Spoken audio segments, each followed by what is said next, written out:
Good evening, everyone.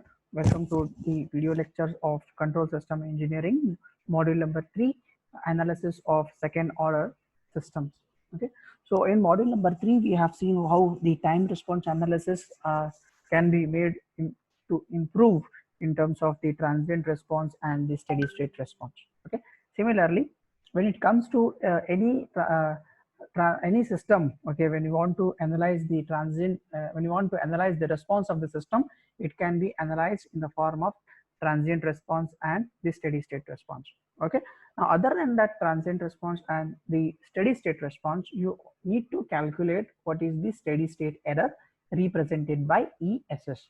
Okay, now once you go study the transient and the steady state response of the system, okay, then you need to know what is the order of the system. Okay, what happens in the control system engineering is, the more the if you go on increasing the order of the system from first order, second order, third order, okay, the response of the system will be different for different orders. Okay, so therefore today we will see how the second order systems will be analyzed, okay, with respect to this transient response as well as the steady state responses. Okay, so just look at this analysis of the second order system, some theoretical part. Okay, so for if you take any practical systems, okay, which takes some finite time to reach its steady state, okay, you should be always have a clear picture what do you mean by steady state. Okay, I will just tell you what is actually the steady state. Okay,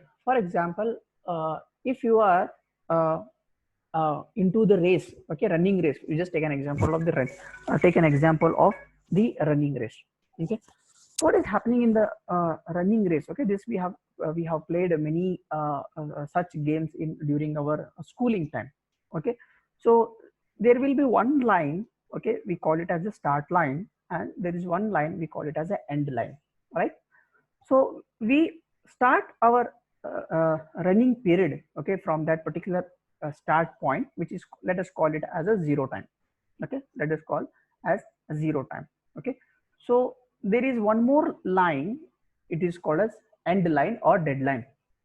Okay, you need to run from start to end around some 100 meters or some around 50 meters, okay, like 200 meters. Okay, this is how we go for analysis time. Okay, your start time, okay, when you start, you need to reach at the end part. Okay, and that amount of time once you start and when you reach at the steady state, when you reach at the end time, it is a finite time.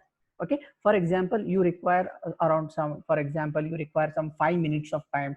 Some people will take, some students will take some 10 minutes time, some will take less than 5 minutes time, because the time is not defined. Okay, but time is finite. Okay, it's not infinite. Time is a finite, because after some amount of time you will reach the deadline. Okay, now this is how we analyze in terms of practical analysis. Okay, now there is one more factor, we call it as energy. Okay, let us take the what will be the energy at the start time and what will be the energy once you reach at the deadline. Okay, the energy when you measure at the beginning of the running race is maximum. Okay, it will be maximum. The moment you start running towards the end part, okay, you will lose your energy level slowly, and once you reach to your destination point or the end line, okay, almost your energy level will go down, right? So that part, when it is maximum, your energy will be maximum at the starting time, and your energy level will go down slowly when you reach to the end line. That part of the duration from start to end, the two systems can be defined. So the first system is nothing but your the transient time, and the second system is nothing but your steady state time. Okay, this is just like this. Okay, for example, this is your start time, that is denoted by S. Okay, and this is nothing but your end time. Okay, this is your end time. So what you do is, you once you start at this particular time, zero time, okay, you will be here and the energy level will be its maximum level, or it's just like you are about to begin. Okay, the moment you start running, your energy, you apply your whole energy okay, whatever the energy level you have to its maximum, because you will not run in a constant speed, right? You will just start at the begin. Once the fire, you'll go on maximum. Once you reach to your maximum level of your energy, slowly your energy level will go down like this, right? Your energy level will go down. Okay, at before the end line, you will be get exhausted. You cannot run more if the distance is too large. Okay, so this amount of time, or this amount of line here, we represent it in terms of time t. Okay, and this time t is nothing but it is finite. Okay, this time is nothing but your finite time.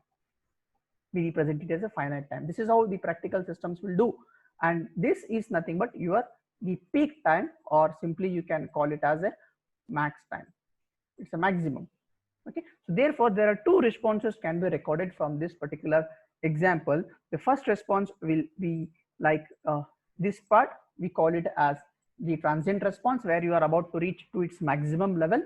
Okay, and the moment you reach to its maximum level, your energy level will go down, and this at some amount of time you will be getting zero. Okay, and this is called as your steady state response. Okay, it is called as a steady state response. Okay, so therefore your energy level will be exponentially increasing at one amount of time. When it reaches to the maximum, again your energy level will go down exponentially. So exponentially increase or exponentially decrease in the energy level will give you the idea how the system is designed. Okay, so therefore here also in the second order system, or in the practical system, it takes the finite time to reach the steady state error, and during this amount of time, okay, which amount of time, the steady state time, okay, it will oscillates or increases exponentially. Okay, and you can record the behavior of the system, like the behavior of the system gets decided, okay, by the type of the closed loop poles and the location of the closed loop poles in S-planes. Okay, obviously there are totally 4 quadrants, that is quadrant 1, 2, 3 and 4. Okay, or you can divide into half. Okay, left half of the S-plane and the right half of the S-plane, and most of the poles will lie on the left half of the S-plane. They lie on the left half of the S-plane. Okay, so therefore in the control system, okay, the closed loop poles, they are completely dependent on the selection of the parameters of the system. Okay, because whatever the parameters you select, okay, those parameters will affect your performance of the system.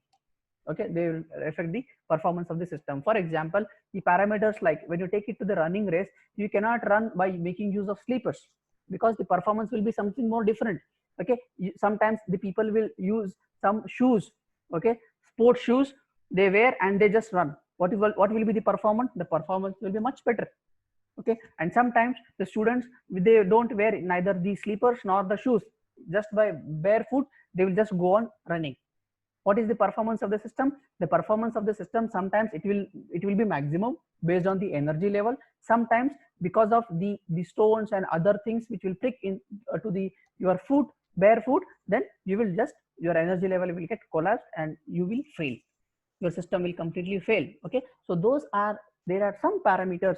Okay, based on that parameter, based on the selection of those parameters, your the closed loop poles are defined, or they completely depend, or simply you can call it as there is a kind of a some type of dependency on the parameters which you select for your system. Okay, and every system has a tendency to oppose the oscillatory behavior of the system, which is called as damping. Okay, we have seen in the yesterday's video lecture regarding the damping factor eta.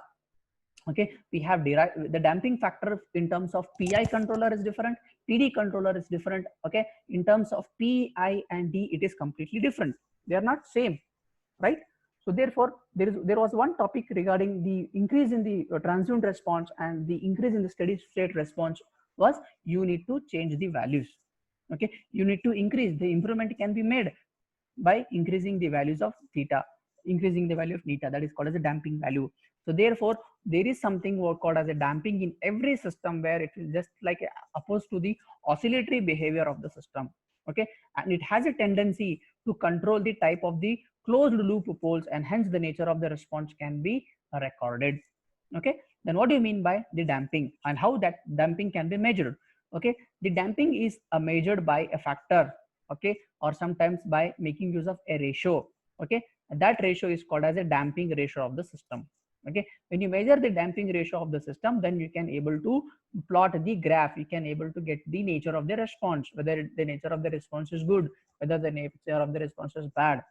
Okay, so therefore the damping ratio is more important. It's a kind of a ratio, and what this ratio will do, okay, and this ratio will explain you how much dominant the opposition from the system is to oscillation in the output, because we require the output at the end. It's the system should oscillate, the system should produce some kind of signals, triangular signal, square wave signal, some sine signals. Okay, so therefore this damping factor will affect your performance. It will be more dominant to the opposition from the system. Okay, so therefore it has to be measured in a proper way. Okay, and what happens in some system is it will be very low, which is in case of system where the oscillates, but slow, that is the damping frequency. That is nothing but the damping frequency. And in some systems it may be so high, sometimes it will be low, okay, and sometimes it may be very high, such that the output will not oscillate at all. It will not produce any type of signals. Okay, only, not only that, it will be sometimes exponential. Okay, so slowly, either it will take long amount of time to reach the steady state response. Okay, sometimes it will take zero amount of time to reach into the steady state response. Okay, so here it is represented by, this ratio is represented by zeta, or you can sometimes call as a neta also. Both words, whatever you are familiar, you can take both the names. Okay, that it is denoted by the letter called as zeta. Okay, now sometimes, now whether the system is critically oscillating, critically small, critically low, or critically high. Okay, so based on this particular value, we define the type of the behavior of the system. Yesterday in the video lecture, we have solved one problem considering that the damping factor is critically good or critically well, that is, it is almost equal to 1. We have taken zeta is equal to 1. Okay, now what happens if it is made equal to 0? Okay, you can see if it is made equal to 0, the system will oscillate with the maximum frequency. It will oscillate your maximum frequency, in the sense, whenever you measure the frequency of the signal. Okay, how you measure the frequency of the signal in the oscilloscope, right? The number of cycles per second. If the number of 2 cycles multiplied by the number of blocks into the time division knob, then taking its inverse. Okay, if it is covering some 2 blocks with some 1 millisecond amount of time, okay, and there's a 2 into 1 milli is equal to 2 milli. So 2 milli inverse is nothing but you will get that amount of frequency. So therefore, if the system neta is made equal to 0, then the system will oscillate maximum energy or maximum frequency. And as there is no opposition from the system naturally and freely oscillates under such oscillations. Okay, and hence this type of frequency of oscillation is under neta is equal to 0 condition. Okay, this condition cannot be obtained when neta is equal to 1. It is only does when the neta is equal to 0, and this condition is called as natural frequency of oscillation of the system, and it is denoted by omega n radian per second. So yesterday also we have seen what is the value of omega n, how to calculate the value of omega n. Okay, then coming to the main concept here is what is happening this damping ratio if you are having a second order system.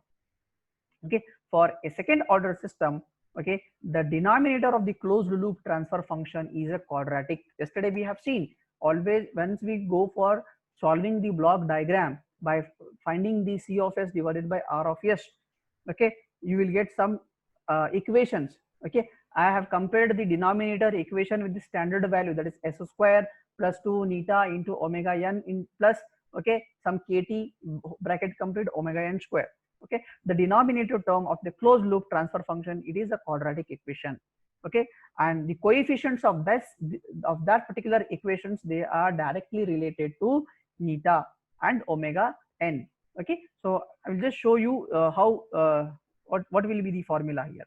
Okay, just look at this, the formula for the second order system. Okay, so the closed loop transfer function for a second order system is given by C of s divided by R of s is equal to omega n square divided by s square plus 2 zeta into omega n into s plus omega n square. So always try to remember this particular formula if the system is second order system. And how to know whether it is a second order system? Because in the characteristics equation there is a term called as s square. Okay, so it is the number is 2, it becomes second order. If the number is 3, it becomes third order system, and the equation will be completely different. Okay, so therefore the denominator term here in the transfer function, which is equal to s square plus 2 zeta omega n s plus omega n square, it will be equated to 0. Okay, and the numerator is equal to omega n square. The standard second order system that can be obtained here is given by this particular formula. Okay, and there is something important here to remember. Is key point is that when it is not always necessary that the numerator should be always omega n square. Okay, sometimes the value will be omega n square, sometimes it may be equal to some constant like 1 2 3 4 etc. Okay, or it will be sometimes of polynomial of s. Okay, but the denominator middle term coefficient, okay, and the last term coefficient always reflects the omega n square and omega n square of the respective systems. Okay, this, the middle part of the denominator, which is nothing but 2 neta omega n. Okay, this 2 neta omega n and the omega n square, they will completely reflect the systems. Okay, those terms will not be changing because they are the coefficients of that particular second order system, and that will never change.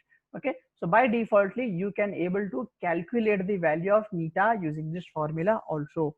Okay, so therefore always the denominator of the transfer function, it has to be compared with the standard form, and it should be equated to 0 like this. Here you can see it is equated to 0.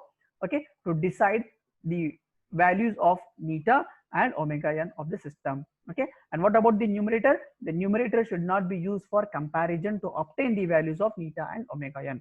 So make sure that whenever you compare with the denominator, not with the numerator. Okay, and you need to also equate it to 0. Okay, then you can able to find the values.